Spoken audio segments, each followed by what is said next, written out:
la chance de connaître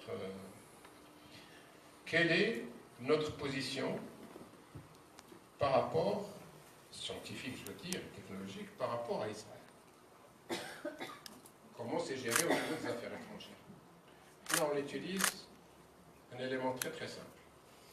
Si un projet, ou dans COST, ce qu'on va appeler une action, elle est pilotée par Israël, montre le choix. Si demain je pars dans une réunion et que la réunion elle est présidée par quelqu'un d'Israël, manhdash. C'est tout. Il n'est pas dit que parce qu'il y a Israël qu'il ne faut pas monter les projets. Et c'est là où j'ouvre une petite parenthèse quand je dis certains recteurs, ils ont vu la liste qu'est Israël, je comptais. Vous êtes un chef d'établissement, vous n'êtes pas de la coopération, vous n'êtes pas un président, vous n'êtes pas un ministre des Affaires étrangères. Donc je veux dire que quand il y a le doute, il faut revenir donc aux sources d'information. Les sources d'information, j'ai dit le H2020, c'est signé par les Affaires étrangères, donc on y va. Alors, les pays européens plus Israël. Alors, 3 priorités dans COST. Promouvoir et diffuser l'excellence, favoriser la recherche scientifique pour une science de rupture et dynamiser les carrières des jeunes chercheurs. Le terme jeune chercheur, il revient très souvent. Il revient très souvent et pourquoi je dis cela? J'anticipe un peu parce que certains, lorsqu'on va parler de COST, certaines équipes, il y a des gens qui me disent oui, mais nous, pour intégrer l'équipe, pour intégrer ou Manafou, je ne connais pas. Moi, je suis en train de dire, premièrement, c'est une opportunité pour les doctorants et pour les masterants. Un masterant, au niveau de COST, dynamiser les carrières des jeunes chercheurs, ça veut dire un étudiant. On va voir après comment il va construire son profil. Un étudiant peut solliciter, par exemple, une bourse de mobilité. On ne va pas lui demander où est la production scientifique, non, absolument pas, parce que c'est un étudiant. On ne considère pas l'étudiant au même niveau qu'un senior. Un senior, vous allez demander le financement d'une mission, où je compte où je te montrez-nous, c'est le bien étudiant, lui demande pas ça. Donc, pour dire que la première des populations qu'on doit encourager, c'est les jeunes chercheurs. Alors, COST, c'est un programme de mise en réseau des communautés de recherche et d'innovation. Donc, l'objectif, c'est la mise en réseau, et c'est à travers la mise en réseau que toutes les portes sont ouvertes. Renforcer la recherche scientifique et technologique par le soutien à la coopération par des activités de réseautage, donc équipe, réseau. C'est un programme de financement des réseaux thématiques de recherche et d'innovation. Alors, un programme COST, il utilise un instrument qu'on va appeler l'action. L'action. L'action COST, c'est une boîte à outils, où il y a un peu de tout. Alors, il permet de fédérer une ou plusieurs communautés de recherche et d'innovation autour d'une thématique scientifique. Chaque action COST inclut en particulier des activités à destination des jeunes chercheurs. Alors, pour que ce soit très bien compris, COST ne finance pas d'activité de recherche. Donc, il n'y a pas d'activité de recherche, il n'y a pas de financement de laboratoire, mais seulement les activités de réseautage. Entre autres, on verra les conférences, les colloques, les visites scientifiques, mais aussi les écoles, les workshops, etc. On va voir ça en détail. Le programme est ouvert à toutes les disciplines selon un processus entièrement bottom-up, sans thématique prédéfinie par le programme. Ça veut dire que il y a une idée, je veux monter un programme. Premièrement, ce n'est pas pour répondre à un appel, mais c'est une idée que moi j'ai, et puis il y a des conditions qu'on va voir. Donc ça vient en général de la base. Et ça ne répond pas à un programme. Donc on va voir certaines actions. Je suis intéressé par les problèmes de salinisation des eaux. Si ce n'est pas traité, je peux proposer, mais sous certaines conditions, qu'on va voir la constitution d'équipes, etc. Un autre élément très très important et qui nous manque, c'est la recherche interdisciplinaire. Vous savez, en Algérie, on ne fait pas de la recherche multidisciplinaire ni interdisciplinaire.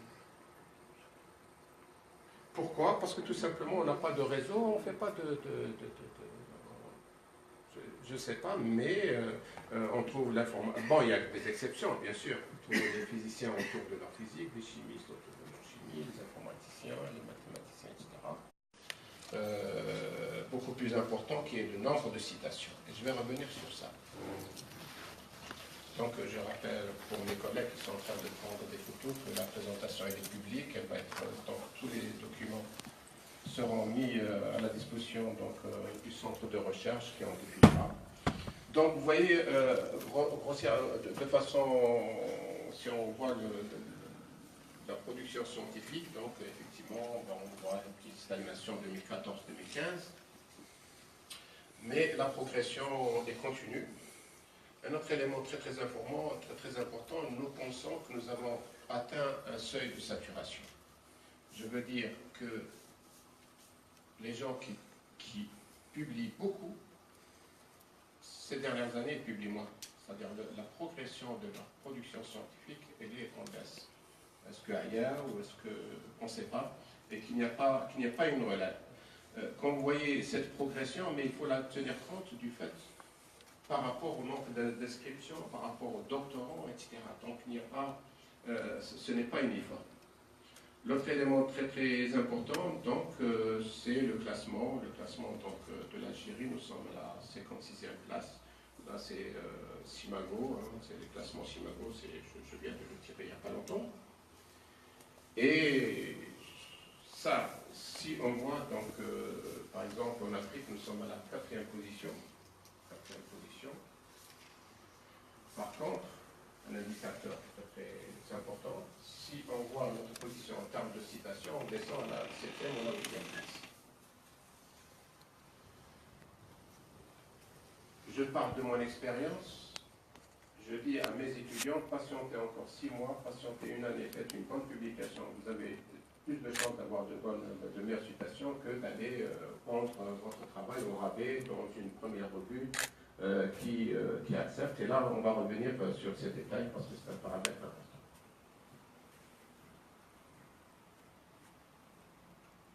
Donc, tout cela, lorsqu'on parle de production, nous sommes en train de perdre énormément en termes de visibilité à l'international. Le premier graphe que je montre, donc la collaboration internationale.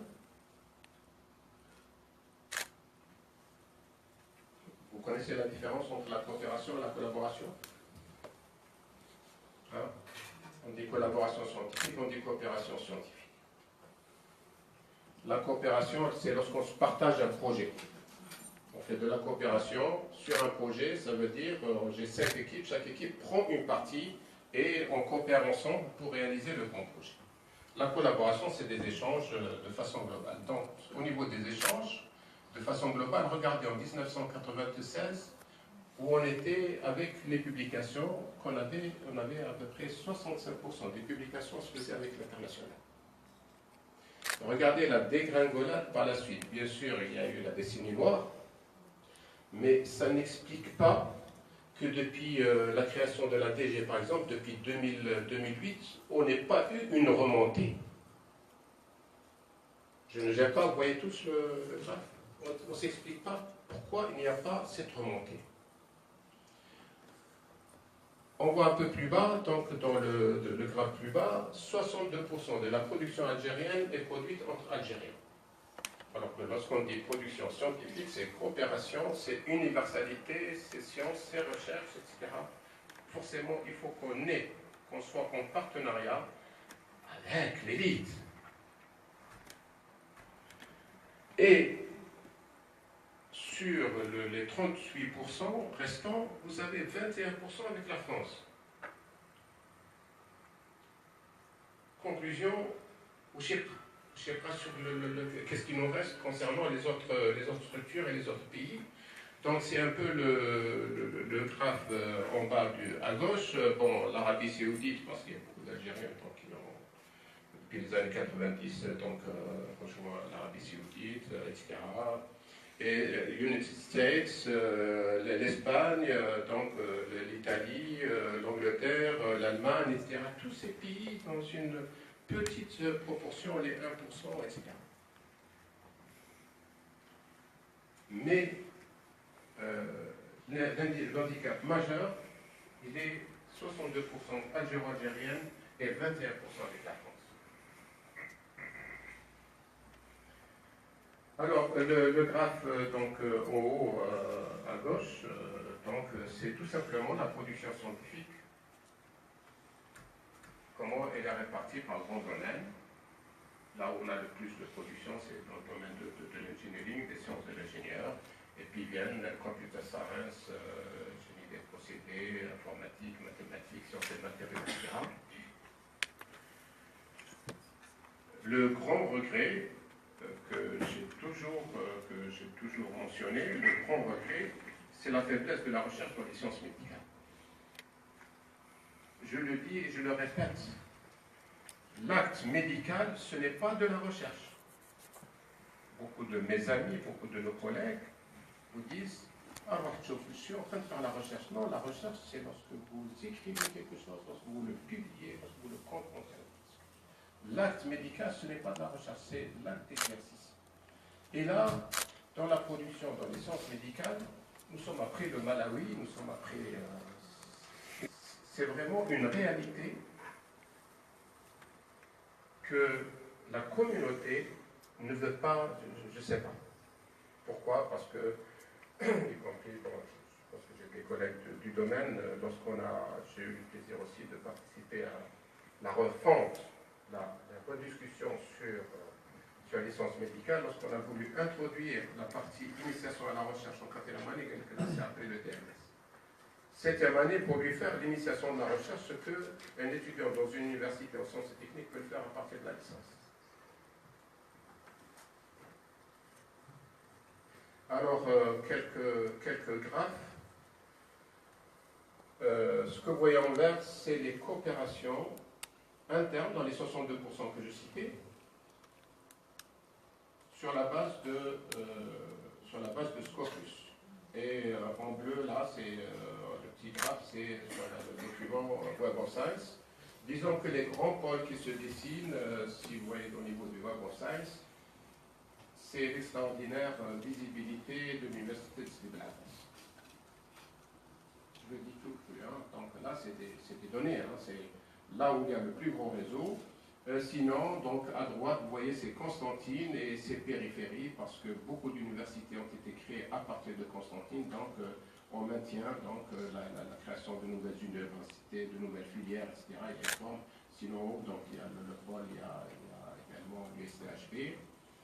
Mais au niveau de Web of Science, donc, vous voyez, c'est beaucoup plus ces grandes universités. Et les échanges se font essentiellement entre les universités du Nord. C'est très très rare. Regardez entre le Ouadgla et Adrar, ou Tindouf, ou Bchar, c'est pas normal. C'est pas normal. Je pense qu'une analyse plus fine, mais là, ce que je suis en train de vous dire, c'est tout simplement une cartographie. Alors ça, c'est la première partie pour situer un peu les capacités des ressources humaines et puis les infrastructures et la situation de la recherche. Ce graphe, c'est uniquement pour faire un peu beau. C'est toujours la répartition de la production scientifique par domaine. Donc, ce que vous voyez en bleu, c'est tout ce qui est engineering, hein, donc avec electronics, computer science, equal the transaction, en industrie électronique, etc. Et puis après, donc, c'est tout ce qui est sciences, chimie, etc. Là, c'est uniquement par rapport au revenu. Alors, on va commencer à parler de ce qui fait un peu mal. Alors, pour nous, puisqu'on parle de coopération et la cible, c'est l'Union européenne. Je vais vous montrer quelle cible de la cible est rien. Ce premier graphe donne un aperçu de ce qui se fait à travers le H2020 entre la communauté européenne et l'Afrique.